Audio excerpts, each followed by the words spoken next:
All right, folks, welcome back to Winnipeg Sports Talk Daily. Very excited to welcome in our next guest. We did a little straw poll yesterday in the live YouTube chat for the program, asking a very general question to our viewers: who is their favorite player right now in the NHL? And I can tell you, there was many great submissions, but the name we saw the most is the man that we welcome in live right now to the program.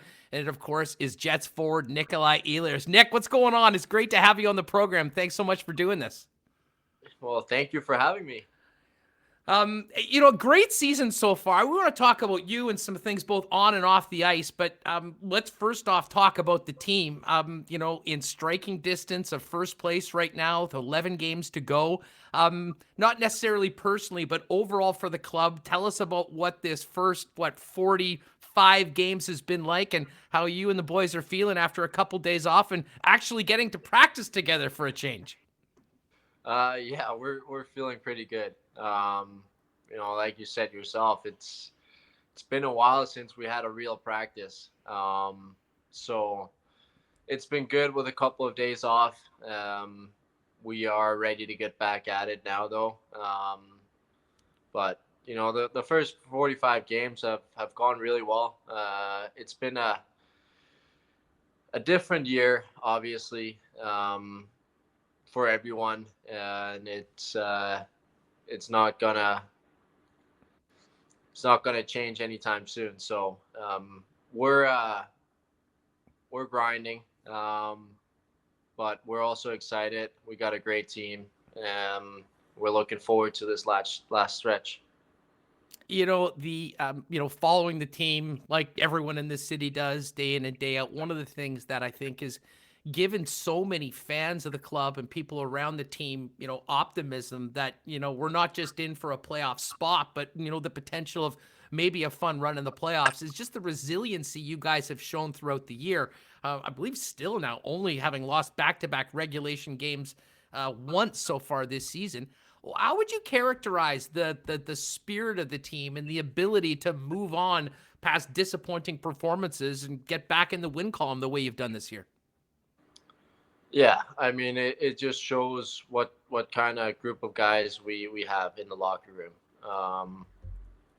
We're a bunch of guys that work hard every single game.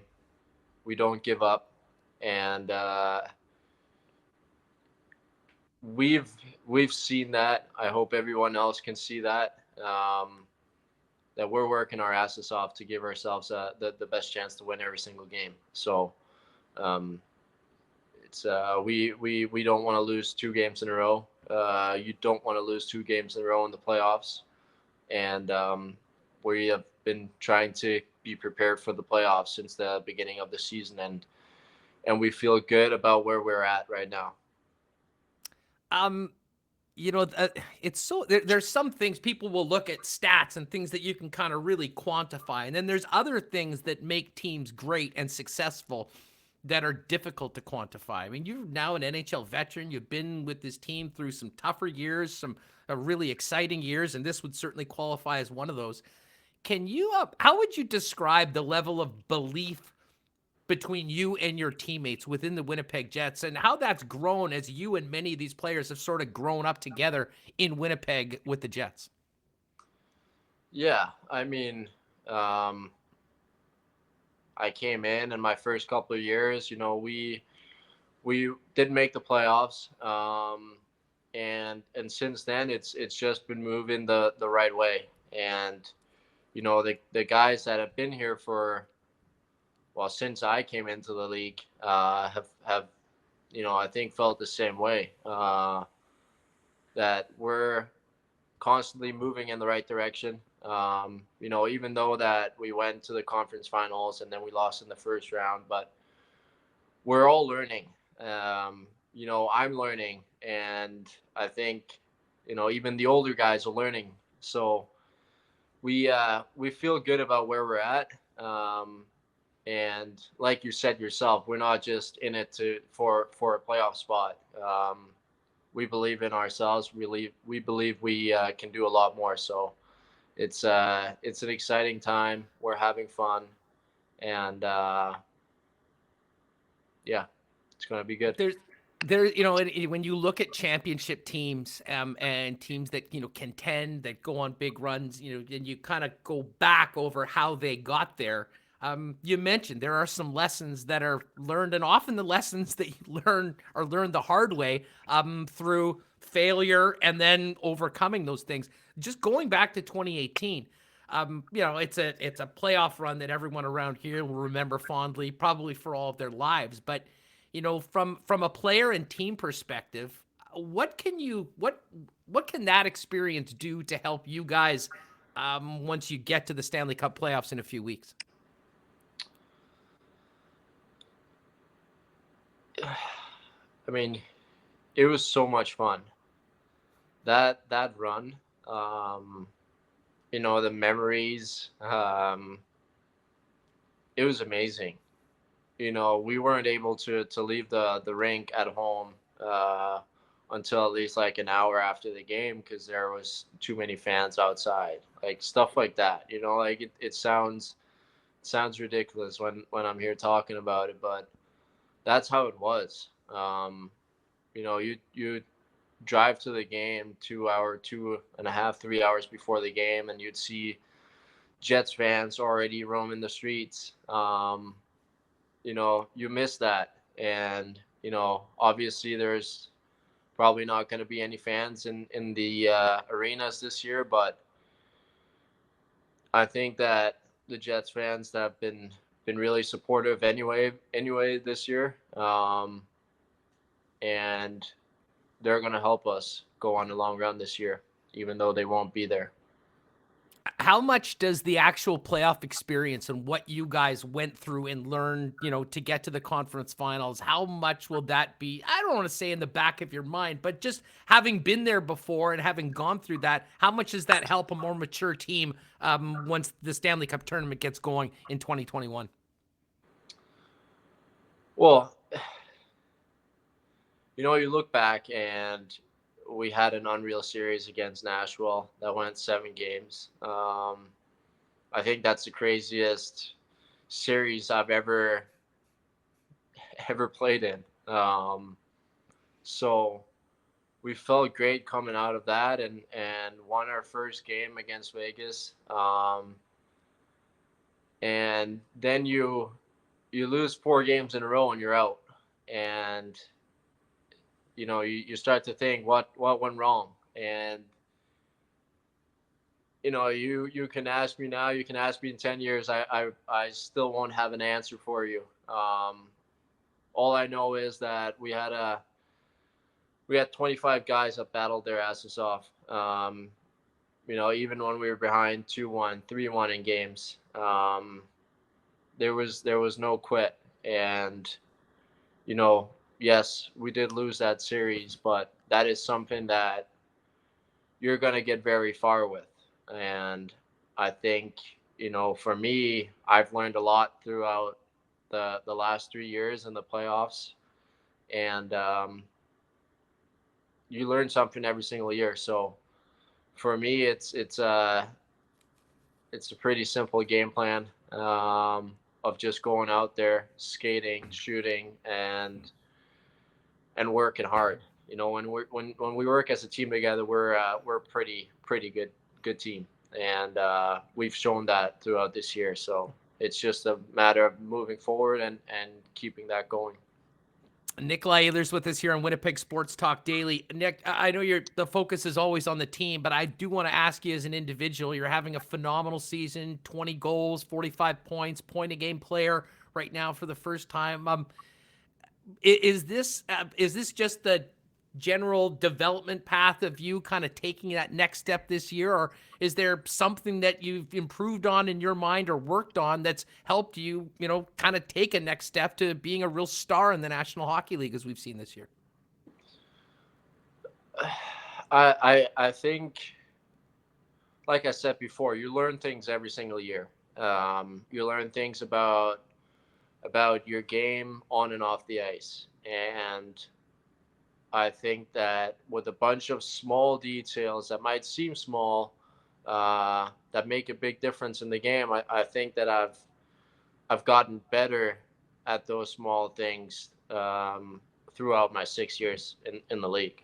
Um, and I'm playing with great players every single night that are helping me too. So I feel good about where my game is at, but not good enough to stop working on it. So it's been good so far. We still got 11 games to go, and I'm gonna do everything I can to help my team win. So it's been an exciting year so far. I wanted to ask you about shooting the puck this year. I mean, you've got 20 goals, and Kyle Connor right there trading for the team lead right now, which I'm sure is a fun little internal competition. But I crunched some numbers going in, and I mean, you're averaging more than 3 shots a game for the first time in your NHL career. Your average shots per game is about a third more than your previous career high. Is that just the result of, playing more, being more successful in better positions, or did you come into this season with the goal to maybe shoot the puck a little bit more, and now you're getting the results?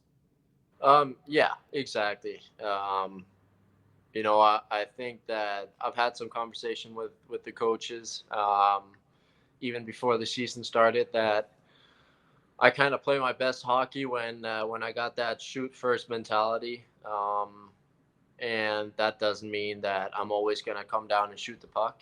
Um, but it means that when I have that mentality, I skate a lot more. I skate faster and more direct. And I think that has helped my game a lot. So it's something that I've tried to keep on work. I've been working on, and I'm gonna keep working on it.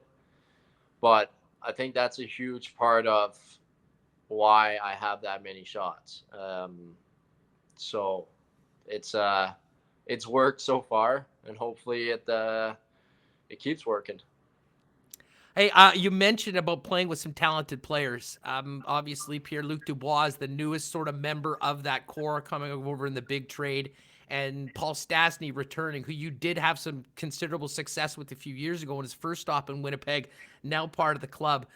Maybe just a few words on playing with those guys, and what Stastny and Dubois in particular sort of bring to the table that will hopefully make you guys successful when we get to the postseason. Yeah, I mean they're two great players. You know, Doobie is a big, strong guy who's got a good shot and reads the game really well. Makes some great passes, and he's a fun guy to play with.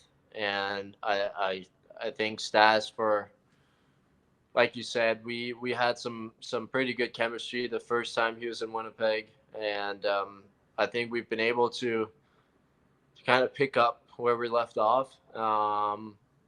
He's he's the smartest hockey player I've ever played with, and he reads the game so well, and his hockey sense is great. So he's always in the right spot. He's always where the puck is going to be. He makes some great passes. So they're two fantastic guys to play with, and it's exciting. All three of you are, uniquely involved in the power play, and it's amazing. For the first time this year in Winnipeg, you really have two power play units that have been almost equally successful, and coaches talked about that. Sometimes starting with the other. Is there like a fun internal competition within the team between those two power play units when you guys get the opportunity? I mean, for sure there is. You know, we want to go out there and do well as the second unit. There's no doubt about it. So we go out there. Both units are going out there to try and score. That's hockey. But when the first unit doesn't do it, to have a second unit go out and be able to do it is pretty good for a hockey team. So we got to continue doing what we do and score some more goals. Nick, we've talked a lot about hockey on the ice. I'm interested in this crazy year. A couple things. you're an incredibly popular player. You're a guy that brings a ton of energy to the building, both on the ice and I think within the crowd.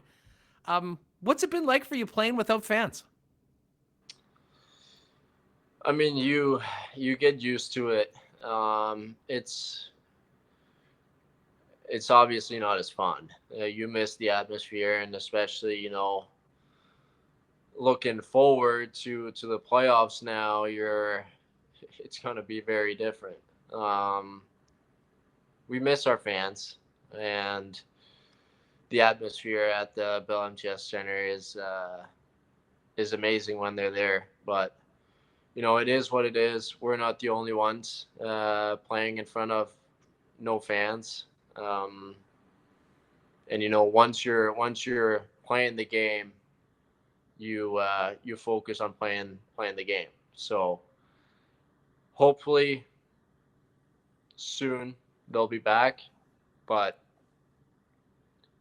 we'll see.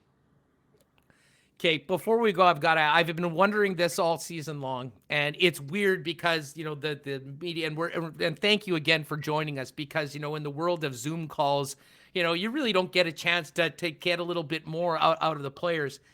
What is life like been for you on the road this season? Like, what's it an average day off where you are not playing? Like, say you're going and you're playing, a game day, and then you've got an off day, and then you got another game. Like, what do you do? Like, what is the 24 hours like for you when you can't really go anywhere and there's not a lot going on? Yeah, those 24 hours are pretty long. They can be. You'll hang out with some of the guys. You obviously get tested every single day. You have breakfast. You have lunch at the hotel. You have dinner at the hotel. So it's a lot of time spent at the hotel. You go for walks as much as possible. Try and get some fresh air. Get out of the hotel, and you sit there, watch movies, play cards. That's about it. So the days can be very long, but I think every guy in the room is thankful to be able to do our job and play some hockey. So it's worth it.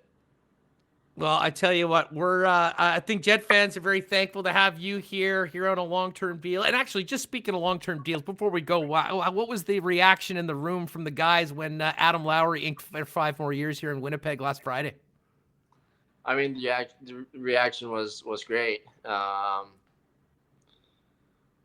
Low's is a guy who's been here. You know, he made the team the year before I came, and I was roommates with him in camp. So, he's a guy who loves playing hockey for the Winnipeg Jets, and you can see that. He's such an important guy in the room and obviously on the ice with his work ethic every single night. And I think the Jets are pretty lucky to have signed a guy like him long term. And I know for a fact that every single guy in that room is incredibly happy about it and happy for him. So it's pretty awesome. It's pretty clear from getting the feedback from fans here on the program and just around the city that, it's an exciting time for Jets fans with players like, you and Scheifele and Morrissey, the guys that had already committed. And then, fans are always nervous. What's going to happen to this guy? And to have that sort of commitment with unrestricted free agency knocking on the door just goes to show the way the team's being run and how much it seems like you guys like being a part of this here in Winnipeg. Nick, listen, won't take any more of your time. Really appreciate you doing this. Good luck tomorrow night against the Leafs. And here's to a long and prosperous playoff run here in the Peg, even if we might not have 10,000 people everywhere downtown all dressed up in white. They'll certainly be behind you back home wherever they're watching their games. Cheers to you and the team, and thank you again. Thank you very much. Really appreciate it. There he is, Nikolaj Ehlers from the Winnipeg Jets on Winnipeg Sports Talk Daily.